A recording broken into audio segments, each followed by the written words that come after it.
प्यारे दर्शकों नमस्कार। तारीख है आज 31 जुलाई 2026, दिन शुक्रवार, हिंदी तिथि श्रावण माह कृष्ण पक्ष द्वितीया। आइए नजर डालते हैं हमारे प्यारे राज्य हिमाचल प्रदेश की तमाम बड़ी खबरों पर। वीडियो शुरू करने से पहले कमेंट बॉक्स में जय हिंद लिखकर हमें सपोर्ट करें। तो चलिए शुरू करते हैं। सीएम सुक्खू की हरियाणा सरकार को चेतावनी, बोले हिमाचल के 72 लाख लोगों को बुद्धू न समझें। मुख्यमंत्री सुखविंदर सिंह सुक्खू ने हरियाणा सरकार को चेतावनी देते हुए कहा कि हिमाचल के 72 लाख लोगों को बुद्धू न समझें। किसाऊ बांध के एमओयू पर तभी साइन होगा जब हरियाणा सरकार एफिडेविट पर लिखकर देगी कि वो हिमाचल का 2011 से एरियर का भुगतान करने के लिए तैयार है। इससे हिमाचल को 15 साल में 500 करोड़ रुपए मिलता रहेगा।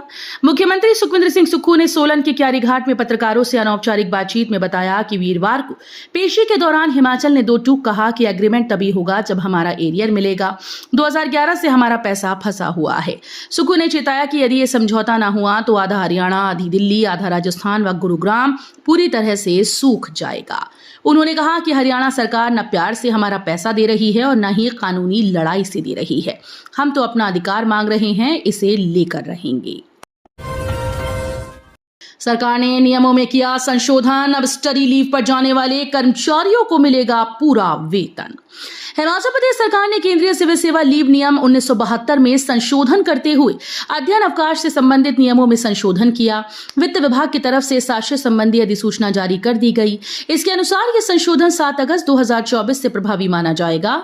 संशोधित नियम 56 के तहत अब राज्य के सरकारी कर्मचारियों को भारत अथवा विदेश में अध्ययन अवकाश के दौरान वही अवकाश वेतन मिलेगा जो उन्हें अवकाश पर जाने से ठीक पहले ड्यूटी के दौरान प्राप्त हो रहा था। इसके साथ उन्हें महंगाई भत्ता और नियमानुसार मकान किराया भत्ता भी दे होगा। अधिसूचना में यह भी स्पष्ट किया गया कि भारत में अध्ययन अवकाश लेने वाले कर्मचारियों को एचआरए नियम 60 के प्रावधानों के अनुसार मिलेगा। हिमाचल प्रदेश सरकार का बड़ा फैसला, पंचायत चौकीदारों के 566 पद किए समाप्त, कैडर डाइंग घोषित। हिमाचल प्रदेश सरकार ने बड़ा फैसला लिया। पंचायतों में वर्षों से चली आ रही पंचायत चौकीदार व्यवस्था को लेकर राज्य सरकार ने बड़ा प्रशासनिक फैसला लिया। सरकार ने पंचायत चौकीदार श्रेणी के 566 रिक्त पद तत्काल प्रभाव से समाप्त कर दिए।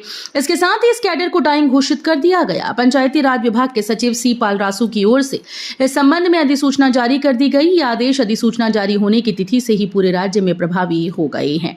पंचायती राज विभाग के द्वारा जारी अधिसूचना के अनुसार यह निर्णय 20 जुलाई को मुख्यमंत्री की अध्यक्षता में आयोजित प्रदेश मंत्रिमंडल की बैठक के मत संख्या 61 के तहत लिया गया था। 6 साल बाद शिपकीला दर्रे से फिर शुरू होगा भारत चीन सीमा व्यापार। किन्नौर जिले के शिपकीला दर्रे के माध्यम से भारत और चीन के बीच होने वाला सीमा व्यापार 1 अगस्त से दोबारा शुरू होने जा रहा है। वर्ष 2019 में कोविड-19 महामारी के कारण स्थगित हुआ ये व्यापार लगभग 6 वर्षों के लंबे अंतराल के बाद फिर से बहाल हो रहा है। डीसी किन्नौर डॉक्टर अमित कुमार शर्मा ने बताया कि 2026 के इस व्यापारिक सीजन के लिए सभी आवश्यक तैयारियां पूरी कर ली गई। व्यापारियों के ट्रेड पास से संबंधित सुरक्षा मंजूरी और पूर्वव्रत सत्यापन की प्रक्रिया संपन्न हो चुकी है। डीसी ने कहा कि पहले दौरे में लगभग 15 से 17 व्यापारियों के सीमा पार जाने की संभावना है। धान के एमएसपी में 72 रुपए का इजाफा, प्रदेश भर में 11 सरकारी मंडियों में होगी धान की खरीद। हिमाचल प्रदेश की सुक्खू सरकार ने धान की फसल का न्यूनतम समर्थन मूल्य 72 रुपए प्रति क्विंटल बढ़ा दिया। इस बार किसानों को धान की फसल का 2461 प्रति क्विंटल एमएसपी दिया जाएगा। खाद्य नागरिक आपूर्ति और उपभोक्ता मामले विभाग ने खरीफ सीजन 2026-27 के दौरान धान खरीद को लेकर तैयारियां तेज कर दी। किसानों को उनकी उपज का उचित मूल्य सुनिश्चित करने और खरीद प्रक्रिया को सुचारू बनाने के उद्देश्य से खाद्य नागरिक आपूर्ति और उपभोक्ता मामले विभाग ने व्यापक रणनीति तैयार की है। इस क्रम में विभागीय निदेशालय ने धान खरीद की तैयारियों की समीक्षा हेतु उच्च स्तरीय बैठक आयोजित की गई। स्कूल में बदलेगा पाठ्यक्रम, कक्षा 6 से 8 की किताबों में पढ़ाया जाएगा प्रदेश का इतिहास और संस्कृति। शिक्षा मंत्री रोहित ठाकुर की अध्यक्षता में यहां आयोजित बैठक में 6ठी से 8वीं कक्षा की पुस्तकों में बदलाव और सुधार को लेकर विस्तृत चर्चा की गई। इन पुस्तकों में हिमाचल प्रदेश से संबंधित भौगोलिक, सामाजिक, ऐतिहासिक, लोक सांस्कृतिक मूल्यों, अर्थव्यवस्था और राजनीति आदि महत्वपूर्ण मुद्दों को 6ठी, 7वीं, 8वीं कक्षा के पाठ्यक्रमों में शामिल करने पर गहनता से विचार विमर्श किया गया। रोहित ठाकुर ने कहा कि हिमाचल के प्रागैतिहासिक काल से लेकर हिमाचल के निर्माण तक यहाँ की बोलियों, व्यंजनों, स्वतंत्रता सेनानियों, कारगिल विजेताओं, सैनिकों, हिमाचल के समकक्ष चुनौतियों, अर्थव्यवस्था, राजनीति आदि विषयों पर रोचक जानकारी और तथ्यों का किताबों में समावेश किया जाएगा। मंडी जिला प्रशासन का बड़ा फैसला, कूल लिप और सभी सुगंधित तंबाकू उत्पादों पर लगा बैन। युवाओं और बच्चों के भविष्य को निकोटीन के मीठे जहर से बचाने के लिए मंडी जिला प्रशासन ने बड़ी पहल की।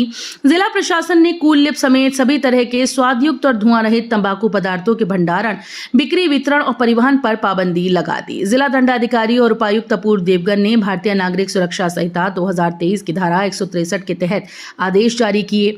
ऐसा करने वाला मंडी प्रदेश का पहला जिला बना। प्रदेश में खैनी और गुटखा पहले से ही प्रतिबंधित हैं। किन्नौर कैलाश यात्रा शुरू, पहले दिन 160 श्रद्धालु हुए रवाना। जानिए विस्तार से।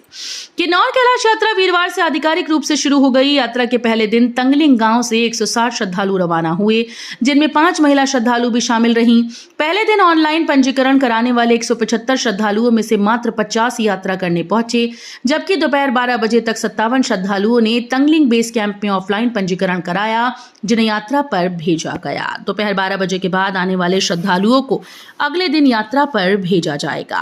पहले दिन यात्रा पर जाने वाले श्रद्धालुओं की संख्या कम रही, लेकिन श्रद्धालुओं में उत्साह भारी देखा गया।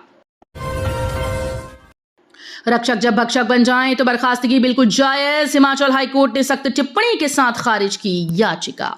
हिमाचल प्रदेश हाईकोर्ट ने मादक पदार्थ अधिनियम के तहत दोषी ठहराए गए पुलिसकर्मियों की सेवा बहाली याचिकाओं को खारिज करते हुए एक बड़ा नजीर पेश करने वाला निर्णय सुनाया। अदालत ने स्पष्ट तौर पर कहा कि समाज में कानून व्यवस्था बनाए रखने और ड्रग्स तस्करी जैसे अपराधों को रोकने की जिन पर भारी जिम्मेदारी थी, जब वे रक्षक ही स्वयं कानून तोड़ने वाले बन जाएं तो उन्हें सेवा से बर्खास्त करना पूरी तरह से उचित और न्याय संगत है। सीएम सुक्खू के अचानक दिल्ली दौरे से हिमाचल में सियासी पारा चढ़ा, कैबिनेट विस्तार की चर्चाएं तेज, कौन है रेस में। हिमाचल प्रदेश के मुख्यमंत्री सुक्खू के अचानक दिल्ली दौरे से राज्य में राजनीतिक हलचल तेज हो गई। मुख्यमंत्री गुरुवार दोपहर बाद दिल्ली के लिए रवाना हुए। सीएम अगले 3-4 दिनों तक शिमला सचिवालय में जनता के लिए उपलब्ध नहीं रहेंगे। स्थिति को देखते हुए मुख्यमंत्री कार्यालय ने प्रदेश के आम नागरिकों से अपील की है कि वे मुलाकात के लिए इस दौरान शिमला सचिवालय न आएं। नौणी विश्वविद्यालय में पढ़ाई हुई महंगी, स्नातक व पीजी की फीस में 20,000 से 45,000 की बढ़ोतरी। डॉक्टर वाईएस परमार बागवानी और वानिकी विश्वविद्यालय नौणी में पढ़ाई अब बहुत महंगी हो गई। गरीब परिवार के छात्र के लिए नौणी विश्वविद्यालय से बीएससी करना अब आसान नहीं रहा। विश्वविद्यालय ने शैक्षणिक सत्र 2026-27 के लिए फीस में बेतहाशा वृद्धि की। बीएससी पीजी सहित प्रोफेशनल डिग्री की नॉर्मल सीट व सेल्फ फाइनेंसिंग सीट की फीस में 20,000 से 45,000 रुपए की बढ़ोतरी की गई। बिजाट महाराज मंदिर से 8 से 10 लाख के सोने के आभूषण गायब, भंडारी पर मामला दर्ज। जिले के चौपाल उपमंडल स्थित ग्राम पबास के प्रसिद्ध बिजाट महाराज मंदिर में लाखों रुपए के स्वर्ण आभूषणों के गबन का सनसनीखेज मामला सामने आया। मंदिर की देखरेख और संपत्ति की अभिरक्षा संभाल रहे भंडारी पर लगभग 8 से 10 लाख रुपए के सोने के गहनों को बेईमानी पूर्वक हड़पने का गंभीर आरोप लगा। मामले की गंभीरता को देखते हुए पुलिस थाना चौपाल में आरोपी देवेंद्र सिंह पुत्र आलमचंद निवासी ग्राम टियारी तहसील चौपाल के खिलाफ बीएनएस की धारा 316(2) के तहत मुकदमा दर्ज किया गया। कुल्लू के जेई लाभ सिंह हत्याकांड की गुत्थी सुलझी, अवैध संबंध के शक में किया था मर्डर, डॉक्टर दंपति समेत 4 गिरफ्तार। जलशक्ति विभाग के कनिष्ठ अभियंता लाभ सिंह गुलेरिया की हत्या के मामले को पुलिस की एसआईटी ने वैज्ञानिक साक्ष्यों के आधार पर 6 दिन में सुलझा लिया। डॉक्टर दंपति समेत 4 लोगों को गिरफ्तार किया गया। हत्या का कारण प्रेम प्रसंग व अवैध संबंध का शक बताया जा रहा है। चारों आरोपितों को न्यायालय में पेश करने की प्रक्रिया शुरू कर दी गई। एचआरटीसी कंडक्टर का राजगढ़ में हृदयाघात से निधन, स्टाफ ने फूलों से सजाकर बस में दी भावुक विदाई। जिला सिरमौर के राजगढ़ उपमंडल में जिस बस में बैठकर वर्षों तक यात्रियों को उनकी मंजिल तक पहुंचाया, उसी बस से हिमाचल पथ परिवहन निगम के परिचालक सुरेंद्र ठाकुर अपनी अंतिम यात्रा पर राजगढ़ से घर की ओर निकले। सुरेंद्र ठाकुर विकास खंड राजगढ़ की नेहर पाप पंचायत के जुब्बल गांव के निवासी थे। राजगढ़ बस अड्डे पर यह भावुक दृश्य जिसने भी देखा उसकी आंखें नम हो गई। तो ये थी आज की फटाफट खबरें। हम मिलेंगे अगले बुलेटिन में, तब तक के लिए धन्यवाद। जय हिंद।